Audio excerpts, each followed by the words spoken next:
So yun, good day mga ka-idol. Dumating na nga pala yung ating pinabili na dynamo para dun sa Suzuki Gixxer. So ito na nga pala mga ka-idol, kung makikita nyo po yung dynamo na nabili ay pang Honda. Kasi wala daw po siyang makita na pang Suzuki Gixxer. So yung pinagbilan po niya ng dynamo na yan na pang Honda po. So sabi ng may-ari, same lang daw po yung haba at saka yung butas niya na pang Honda. Nakapagkabit na daw po yung binilhanan nito sa shop po mga ka-idol. Kasi nagtanong siya sa mismong Suzuki, wala daw po nabibiling dynamo lang. Isang buo pong fuel pump. So yung fuel pump po sa Suzuki nagkakahalaga po ng 12,000. So ganun po kamahal ang fuel pump na original po ng Suzuki Gixxer sa Suzuki po mismo mga ka-idol.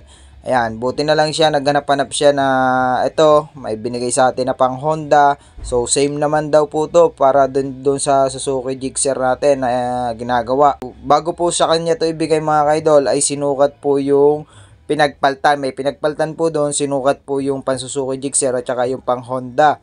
So, same lang naman daw po yung haba at saka yung butas.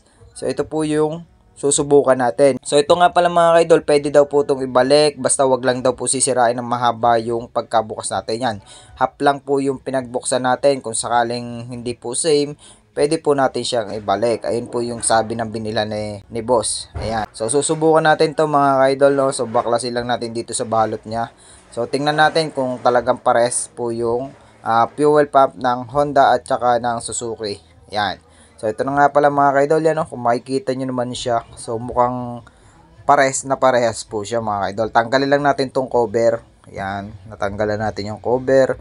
Tapos ito naman yung original yan, no? Kung makikita nyo mga ka-idol, parehas po siya. Parehas po yung haba at saka yung taas niya mga ka-idol, yung sa mga kabitan po ng filter. Yan, pare-parehas lang po yan mga ka-idol. Ayan, no?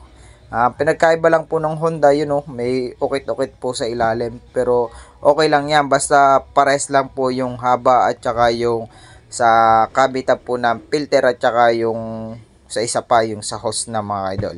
Yan, no? Kung makikita nyo naman, no? So pares po siya mga idol. Ayan, no? Same na same po siya.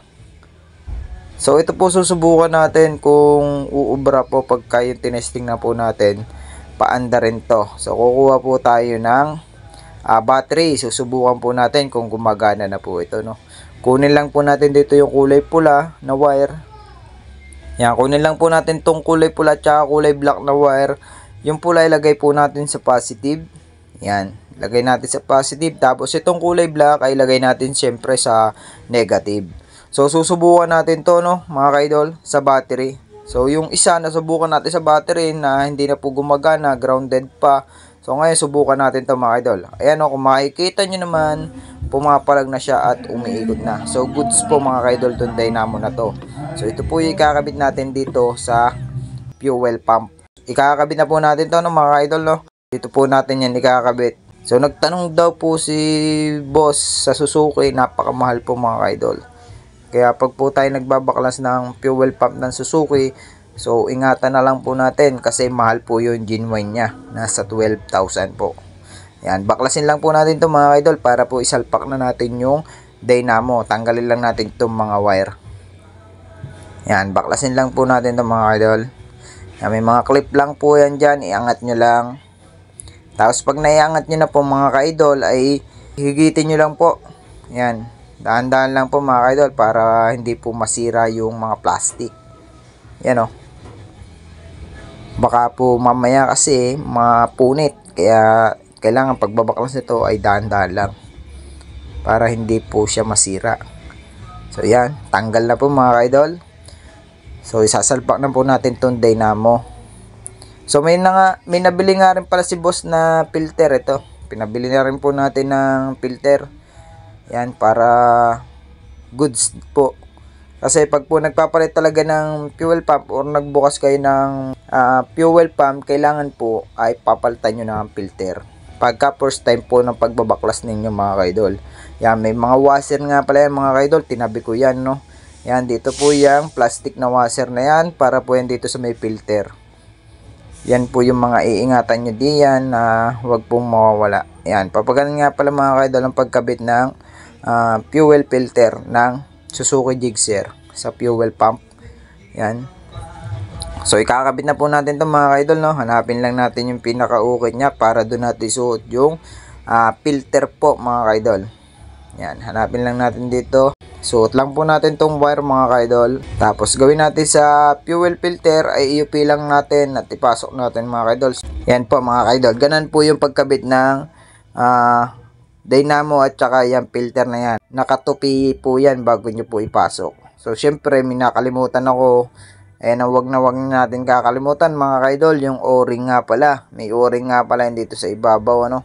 Para hindi po mag-leak yung pagpasok po nung gas papunta na injector, para hindi po kulangin. So buo po yung pasok ng gas. So yeah, pasok na po natin yan mga kaidol. Ganun lang po yung pagkakabit ng dynamo at taka fuel filter. Itupin nyo lang po yan mga kaidol. May saktong tamaan naman po yan dyan. So pagka goods na at sumagad na, so susunod na natin yung kabaak. Ito po. Yan. So may palatandaan naman po yan mga kaidol, no. So syempre bago nyo kalasin ay tandaan nyo. At saka kung sakali na hindi nyo po alam, pwede nyo po siyang picturean para pag binalik nyo po ay hindi kayo malilito. Ayan, no. Pasok na natin. Yun, naipasok na natin mga kaidol. Goods na. So dito naman tayo mga kaidol sa mga wire. Naikabit na po natin yung dynamo. So dito naman tayo mga kaidol sa wire. Ang pagkakabit nga pala nitong wire na to mga kaidol ay alternate lang po rin, no? So unahin lang po muna natin yung black. Yan. So negative ng ating dynamo. Tapos sunod na natin yung kulay red, yung positive po mga idol. Kailangan i-bound muna natin tong pagkasalpak natin ng kulay black. So sunod natin yung kulay red. Ayan. Ayan pong dalawang yung mga idol ay para po dun niya sa may dynamo. Ayan. Positive, negative. Una ang black at sunod yung red. Tapos sunod naman dito mga idol ay black po. Ito po yung sa ano naman po, yung sa sensor naman po na gas gauge po, papunta po doon sa dashboard. Ayan. Ito po yun, yung dalawa, yung kulay black at saka yung kulay pink. Ayan, inuna natin yung kulay black, tapos sunod natin tong kulay pink. Salpak lang natin mga kaidol ang ayos at ibaon po natin para hindi po siya mag-loose. So, ayan na po mga kaidol, naisalpak na po natin. So, good sa po to. Ikakabit na po natin itong mga kaidol sa tangke. So, bago natin to ikabit, syempre, punasan po muna natin. Yan, linisin lang po natin bago natin ipasok. Yan, punasan lang po natin lahat.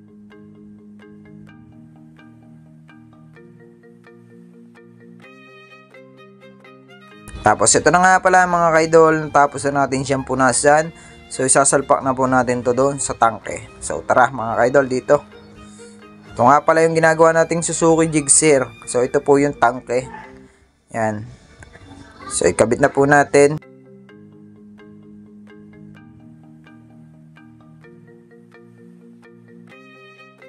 So, pagkakabit niyan, yung kabitan po nung socket, siyempre nakaharap po doon sa labas. Sa likod po. At saka siyempre bago nyo ikabit yan, kailangan nakakabit yung o-ring na malaki para hindi po siya tumagas. Yan, ipasok na natin tong yung holder po. Yan, ganun po yung tamang posisyon ng pagkakabit ng fuel pump. Nakatapat po yung kabitan ng sensor dito po sa may pahuli ng socket po. So, tornilyo na po natin mga kaidol. 8mm lang po yung ating panghigpit dito, no? So, tornilyuhan lang po natin lahat.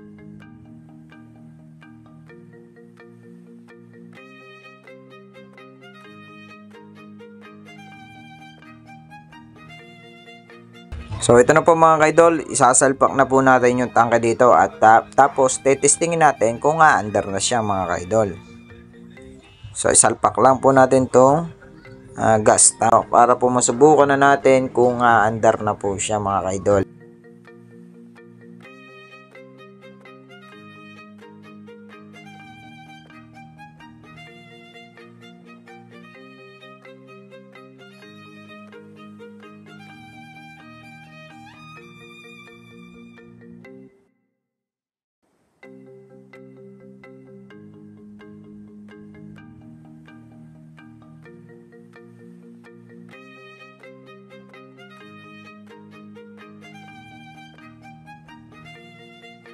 Yan mga ka-idol, kung makikita nyo, itong hose na to ay salpak lang po natin.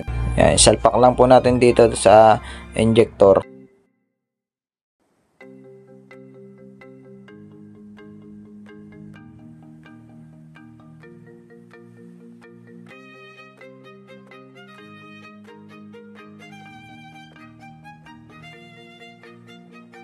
So yan mga ka-idol, na isalpak na natin. Salin na po natin yung gasolina.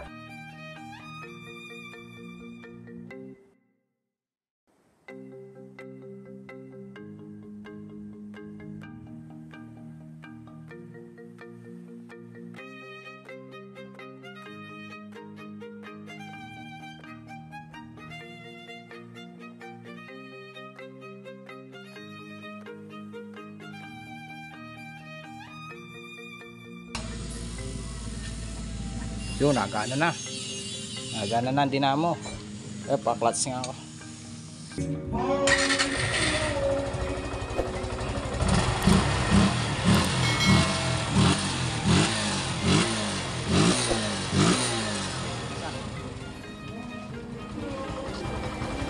Ayan, nawala na po yung check engine niya mga ka-idol. So, maandar na po Suzuki Gixxer.